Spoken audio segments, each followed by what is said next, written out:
Daddy கான் சிட்டின்னா உனக்கு என்னன்னு தெரியுமா? இப்ப கூட ரீசெண்டா எவனோ ஒருத்தன் பிளக்க புடிங்கன்னே இருந்தான். ஏன்னு கேட்டதுக்கு அடிச்சு உரிச்சிட்டாங்க.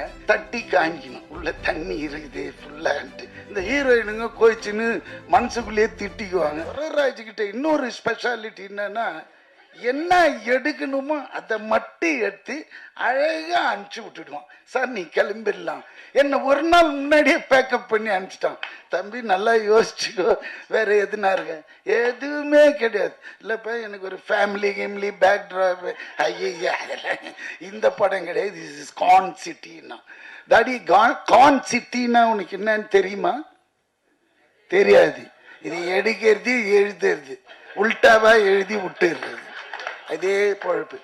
கான் சிட்டினா மோசமான சிட்டி. அது உள்ள என்னெல்லாம் நடக்குதுன்றது. பீங்க ஒரு எலக்ட்ரிசிட்டி போர்டு ஆஃபீஸர் நான், அவ்வளோதான். இந்த பணம் கலெக்ட் பண்ணி போகிறது. இப்போ கூட ரீசெண்டாக எவனோ ஒருத்தன் பிளக்கை பிடிங்கன்னே இருந்தான்னு பாருங்க. அதுவும் இதுவும் கனெக்ட் ஆகுது, எலக்ட்ரிசிட்டி. என்னடா போன வாரம் தான் இவன் எடுத்தான் நம்மளை வச்சு. இப்போ பார்த்தா ஒருத்தன் குடிப்பானா, நேராக போவான், பிளக்கை பிடிங்கிட்டு போனோம். அது இவ்வளோ பெருசு. அதே மாதிரி செட்டு போட்டாங்க. இவன் எனக்கு அங்கதான் ஆச்சரியமா இருக்குது, இவன் செட் பண்ணி எதுனா பண்ணிட்டானா அப்படின்ட்டு. ஏன்னா அவன் பிடுங்கணும். அப்புறம் 3ஆவது நாள் பிடிச்சிட்டாங்க போலீஸ். ஏன் இது மாதிரி பண்ணின்னு இருக்கிறேன்னு கேட்டால், அவன் டாஸ்மார்க் போவானா, நேராக போவான், அந்த பிளக்கை பிடிங்கிடுவான். ஏன்னு கேட்டதுக்கு அடிச்சு உரிச்சிட்டாங்க. என்ன சொல்லியிருக்க, நான் சொன்ன பார்ட்டிக்கு இவங்கெல்லாம் ஓட்டு போடல, இவங்க எப்படி கரண்ட்ல ஜாலியாக தூங்குறது? அட பாவி டேய், அது எவ்வளோ குழந்தைங்களா இருக்கும், வயசானவங்களா இருக்கும். சம்மர் வேற, இந்த நேரத்தில் எப்படி பண்ணிக்கிறான்னு குழந்தை. ஸோ இதுவும் அந்த மாதிரி ஒரு ட்ரூ இன்சிடென்ட்ஸுங்களை அழகாக கோப்பப் பண்ணி எடுத்திருக்கிற அந்த டைரக்டர். கண்டிப்பாக அதாவது சொன்ன டைமில் முடிஞ்சு திடீர்னு ஒரு ஃபோன் கால் போன வாரம், சார் படம் வந்து அடுத்த வாரம் ரிலீஸ். ஷாக்கு. ஏன்னா இதுமாரி படங்கள்லாம் வந்து அப்படியே நின்று போயிடும்.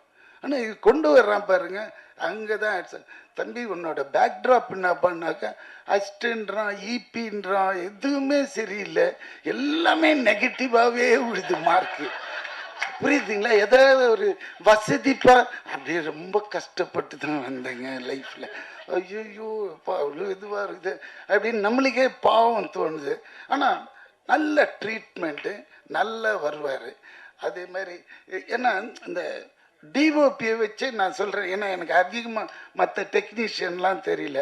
அதே மாதிரி இந்த நேரத்தில் டிஓபின்னும் போது எனக்கு இன்னொரு ஞாபகம். நான் இன்ட்ரடியூஸ் பண்ணி என்னோடய படம் விண்ணை தாண்டி வருவாயில் மனோஜ் பரமஹம்சா, அவர் வந்து இன்னைக்கு தமிழ்நாடு அரசாங்க தொலைக்காட்சி நிறுவனத்தோட தலைவராக போட்டதுக்கு நான் சிஎம்க்கு ரொம்ப ஹாப்பியாக ஃபீல் பண்ணுறேன். அவருக்கு ரொம்ப இது. ஏன்னா இந்த மாதிரி கேரக்டரை கண்டுபிடிச்சா அந்த போஸ்டிங் போடுறாரு பாருங்க, அதுதான். ஏன்னா ஃப்யூச்சரில் வந்து இல்லை நிறைய டிஓபிஸ் வருவாங்க. ஏன்னா அவன் வந்து very strong and very straight forward fellow அந்த மனோஜ் பரமஹம்சா. ஐ யூஸ் டு கால் இம் மாஞ்சான்ட்டு. ஏன்னா மாஞ்சானா எப்படி இருக்கும், காத்தாடியில் மாஞ்சா கயிறு பார்த்துருக்கீங்களா, போயிட்டிங்கன்னா பறக்குன்னு கை ஏமாந்திங்கன்னா கை நறுக்குன்னு போயிடும். அந்த மாதிரி ரொம்ப ஸ்ட்ரிக்ட்டு, ரொம்ப இது எல்லாருக்கும் சொல்லி தருவோம். இன்றைக்கி இருக்கிற டெக்னாலஜி இது கரெக்டான இடத்துல அவரை போட்டிருந்தாங்க. அது இன்றைக்கி பார்த்த நியூஸில் ரொம்ப ஹாப்பியாக இருந்து அதையும் இங்கே சொல்லணும்னு நினச்சேன், அதையும் சொல்லிட்டேன். அதேமாரி இந்த சாங்ஸ் ரொம்ப நல்லா இருந்தது.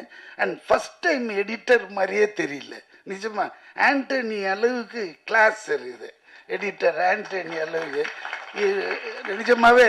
ஏன்னா இப்போல்லாம் படம் பார்க்கறதுக்கு நீங்கள் என்ன தான் பண்ணாலும் இவங்க ப்ரெஸ் கொண்டு போய் சேர்த்துருவாங்க, என்ன பண்ணோம் இது எப்படிலான்ட்டு. பட் இருந்தால் கூட கண்டென்ட்டு இருந்தால் கூட அதில் இருக்கிற ரா மெட்டீரியல் யாருன்னு பார்ப்பாங்க.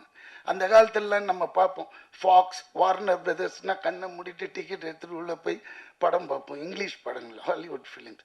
ஏன்னா அவங்க சும்மா கை வைக்கணும்.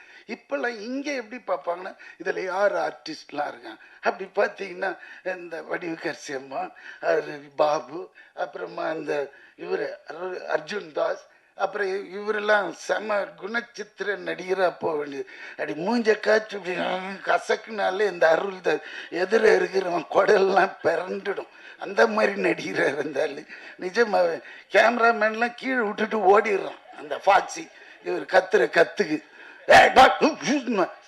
நல்லா பேச பசங்க அப்படின்னு இல்லை நான் அது கரெக்டாக வர மாட்டேன் அவன் திருப்பி வரணும் இப்படி அது மாதிரி இங்கே போய் நில்லுன்னா ஒரு 4 கொஸ்டின் கேட்பார் அவர் எதுக்கு என்ன அங்கே நிற்க சொல்கிறேன் அப்படின்னு அந்த மாதிரி பயமுறுத்துவார் இது அந்த மாதிரி ஐயோ அண்ணாச்சி என் கூட காம்பினேஷன் இல்லை இதில் பண்ணியிருக்கீங்களே வெரி குட் அண்ணாச்சி கலக்குவார் நிஜமாக அவர் கூட வேற ஒரு படம் பண்ணியிருக்கேன் இன்னும் அது வரல இல்லை வராது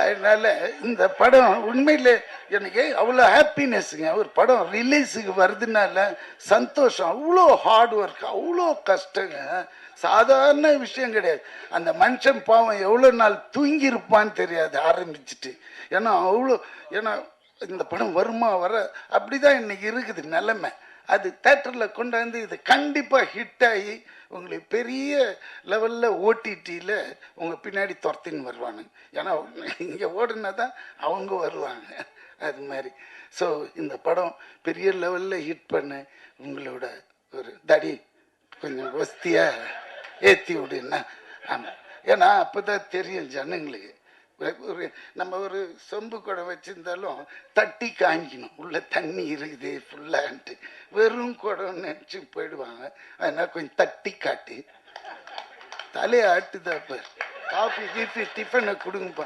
ஹீரோயினை சொல்லவே இல்லை எப்பவுமே எனக்கு ஒரு பேடுங்க ஹீரோயின் கூட இருக்காதா நம்ம ஒரு சப்போர்ட்டிங் ஆக்டர் இந்த ஹீரோ கூடயே ட்ராவல் ஆகிட்டு போயிடுவோம் இந்த ஹீரோயினுங்க கோச்சின்னு மனசுக்குள்ளேயே திட்டிக்குவாங்க சும்மா போகும்போதே தடி விழுந்து பல்லுக்குள்ளு வச்சுக்கும் அதனால அம்மா எதுவும் இது பண்ணது எனக்கு அவ்வளோ தெரியும் ஏன்னா அந்த அம்மாவும் எனக்கு தெரியும் ஒரு 20-25 இயர்ஸ் அதனால பேசிட்டேன் என்னடா அர்ஜுன் தலை குஞ்சு சிரியாது okay bye take care I love you all